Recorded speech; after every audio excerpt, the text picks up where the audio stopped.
E aí, pessoal, tudo bem com vocês? Bom dia, boa tarde, boa noite, né? Dependendo da hora que vocês estejam assistindo esse vídeo. Pessoal, é o seguinte, a gente vai fazer a nossa correção do livro de português, certo? Nosso livro de português, ele vai começar na página 18, vai até a página 20, ok? A gente vai fazer a correçãozinha aí. Algumas questões, elas são referentes também à gramática, beleza? São referentes à gramática. Então, vamos lá, vamos começar a nossa correção, certo? Lembrando que a gente vai fazer a correção dessa atividade na quinta-feira também, essa outra atividade que eu vou passar no final desse vídeo aqui, tá bom? Vamos lá. Deixa eu tirar a imagenzinha aqui para vocês prestarem atenção só no slide. Beleza, pessoal? Seguinte, pessoal, vamos nós. Página 18. Na página 18 a gente vai ter aí algumas questões a respeito de desvendando o texto, certo? Você precisa ter lido o texto anterior, não é assim? Que vem tendo as informações que você vai precisar para você poder fazer essa correção, ok? Outra coisa, qualquer dúvida vocês podem ir no privado e perguntar no privado que eu tiro as dúvidas de vocês, certo? Pessoal, a gente vai trabalhar esse texto aí, que é o texto que a gente tem nas páginas anteriores. Ele vai começar na página 14. Deixa eu só dar uma olhadinha aqui no livro de vocês. Na verdade, ele vai começar na página 10 e vai até a página 17, certo? São alguns textos que tem aí. Tem bastante leitura para vocês. Eu aconselho a vocês a fazerem essa leitura, ok? E prestarem atenção nos elementos que tem dentro do texto, beleza? Lembrando que a leitura também ela faz parte da atividade, ok, pessoal? Vamos nós. Desenvolvendo os segredos do texto. A gente vem dizendo o seguinte, ó. O texto Isso é Coisa de Menino Amarelo faz alusão ao mundo das artes, né? Particularmente a pintura. Como é possível deduzir tal indicação? Pessoal, ou tal informação, desculpa. Como é que a gente deduz a questão da informação? No próprio texto a gente vê alguns nomes que elas vão remeter à arte, né? Assim, tipo, o nome da mãe é aquarelita, que vem de quê? De aquarela, né? Assim, do pai vai ser pincelo, né? Que vem da onde? Da palavra pincel. E o próprio menino amarelo, que é um menino que foi pintado, né? Assim, é... Na questão 2 diz o seguinte, ó. A cidade inteira ficou agitada com a notícia que estava se espalhando. O que podemos inferir do lugar onde a família do menino amarelo morava, certo? Onde ele morava. Pessoal, se a cidade inteira estava se agitando por conta da notícia, óbvio que a gente pode deduzir que a cidade era uma cidade pequena, né? Assim, e todo mundo se conhecia. E essa seria a resposta, ó, que era uma cidade pequena e por isso todos se conheciam, beleza? Vamos a 3, ó. Dona Aquarelita deu à luz um bebê amarelo, amarelo de verdade. A partir dessa afirmação feita pelo narrador, que outro sentido pode ter a expressão menino amarelo, certo?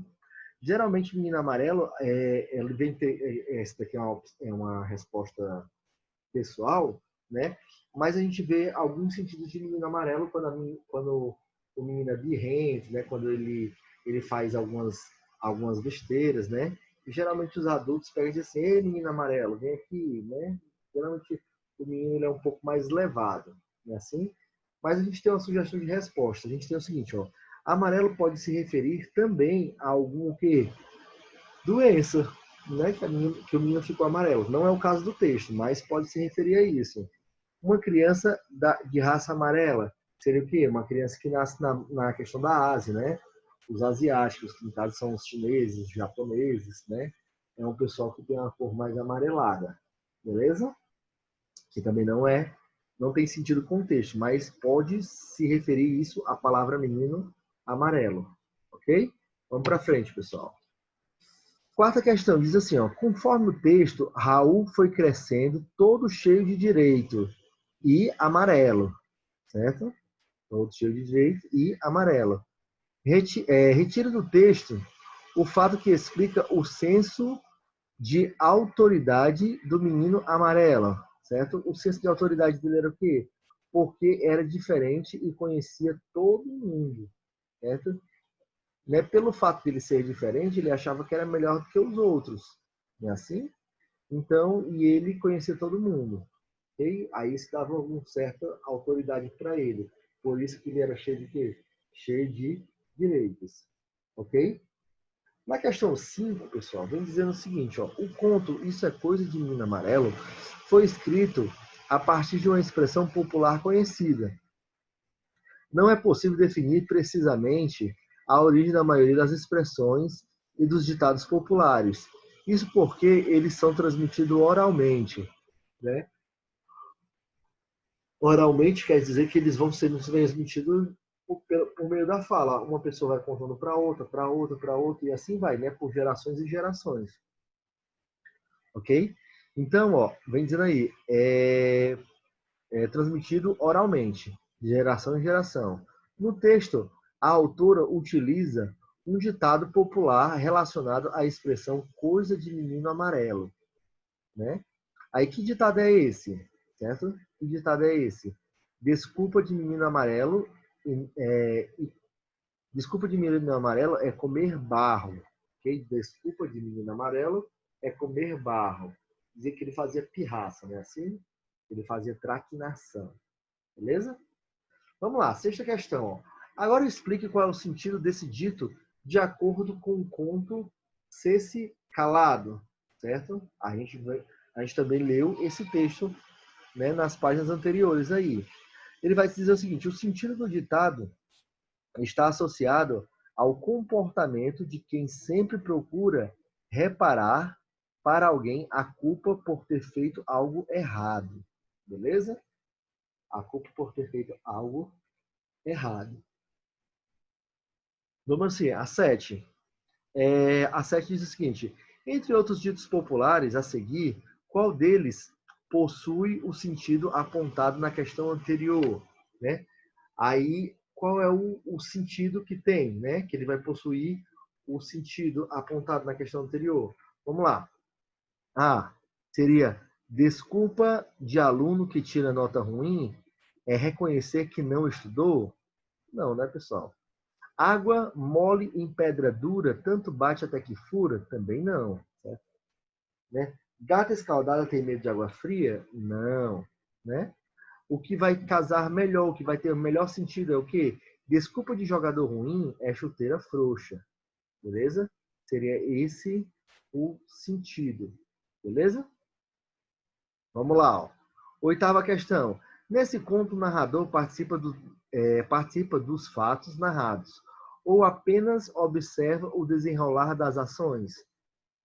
Podemos classificar esse tipo de narrador, né? Nós podemos, pessoal, nós podemos. Se o narrador ele não participa da narração, além do texto, ele só olha, ele vai ser um narrador observador. Se ele participa, ele vai ser um narrador personagem, ok? Se é um narrador que sabe de tudo, é um narrador onisciente, onipresente, ok? Sabe de tudo e conhece tudo, beleza? No caso desse texto aí, no caso desse narrador aí do texto, ele vai dizer o quê? Ele apenas observa os fatos. Por motivo, é classificado como o quê? Se ele só observa, narrador ou observador, beleza? Vamos para frente, pessoal. Nona e última questão, diz o seguinte, ó. No conto, normalmente, o enredo é estruturado em torno de um único conflito, que pode variar bastante desde a posição entre dois personagens ao dilema existencial de protagonizar consigo mesmo.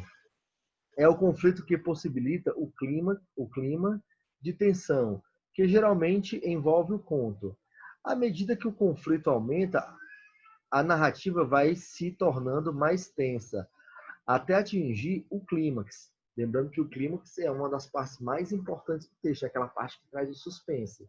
Beleza? É o clímax. Né? Isso é a tensão máxima. Né? Após o clímax, vem o quê? Vem o desfecho, que é onde vai se desenrolar as coisas. A gente vai começar a saber o que vai acontecer. Beleza? o fim do enredo, né? No qual o autor procura surpreender o leitor com um final inesperado, impactante. Esse jogo entre o conflito e o clímax e o desfecho é responsável por despertar e prender o interesse do leitor durante a narrativa. Ok? Pessoal, isso não é só da leitura, não. Nos filmes também acontece do mesmo jeito. Exemplo, nos Vingadores, né? Batman vs Super-Homem, né? Você vê o quê? Você vê o desenrolar. Você vai ver o que primeiro o quê? O começo da narrativa, né? Óbvio que dentro de um filme. Aí tem a parte do clímax, que é o quê? É a hora que todo mundo fica esperando, que é o conflito deles dois. Se for o Batman e o Super-Homem, é a briga entre o Batman e o Super-Homem, né? Se for os Vingadores, é os Vingadores contra o inimigo, no caso o Thanos, não é assim? Então você vê o quê? Você vê essa partezinha aí do conflito, ele vai ser chamado de clímax, que é a hora que todo mundo quer saber, que é a hora que todo mundo quer ver, que é a hora do duelo, não é assim? E o desfecho é como é que aquilo vai acabar. Depois da briga, a briga um dia vai ter que acabar, né? Assim? Então, depois disso, o que vai acontecer? Aí você vai saber isso no desfecho. Ok? Então, ele vai perguntar o seguinte, ó. No conto Isso é Coisa de Menino Amarelo, essas características do conto podem ser identificadas. Pensando nisso, explique qual é o conflito desenvolvido ao longo da narrativa. O conflito, pessoal, desenvolvido aí no decorrer da narrativa é o quê? É a postura do menino, é o jeito como ele se comporta. É assim? Esse daí é o quê? Esse daí é o desenvolvimento dele, né? A sugestão de resposta diz assim, ó, no conto, o conflito corresponde à postura do menino amarelo, que aproveitando-se da sua fama, faz tudo o que quer, da forma como quer, sem se preocupar com as consequências dos seus atos. Ok? Desculpa. Pessoal, B, né? Em que momento da narrativa, em que momento da narrativa, em que momento da narrativa, calma aí, me perdi. Em que momento da narrativa o conflito atinge o limite, isso é, o clímax? O clímax, né? O clímax acontece, só um minutinho, pessoal, só um minutinho.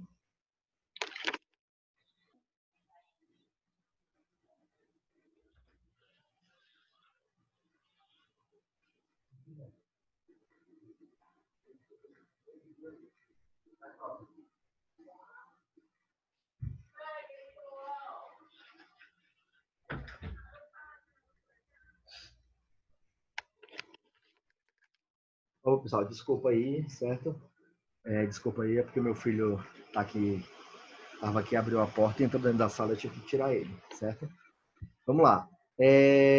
Acho que não desligou nada, não. Não, tá tudo ligado. Bora lá. Onde foi que eu parei? Desculpa aí, pessoal. Em que momento da narrativa o conflito atinge o limite máximo, certo? Pessoal, o limite máximo, né, esse clímax, ele vai acontecer quando? Ele vai acontecer quando é apontado o comportamento do menino amarelo, né? Vai ser apontado e ele se vê sozinho por conta das atitudes dele. Ninguém quer ficar perto dele, né? Até então, o que era positivo, que ele era diferente de todo mundo, e todo mundo queria conhecer ele, o menino amarelo, por conta do comportamento dele, ele passou a ser o quê? Ele passou a ser desprezado, né? E o que era antes um benefício para ele, passou a ser o quê? Passou a ser a coisa ruim, né? Todo mundo chamava coisa de menino amarelo quando se tratava de algo ruim. Então, a resposta diz o seguinte: o clímax acontece quando, devido ao seu comportamento, o menino amarelo perde os seus amigos e sua identidade, ficando muito triste e sozinho, né? C. C diz o seguinte, ó, como ocorre o desfecho dessa narrativa? O desfecho ocorre quando, triste e sozinho, o menino amarelo liga a televisão, assiste a um desenho em que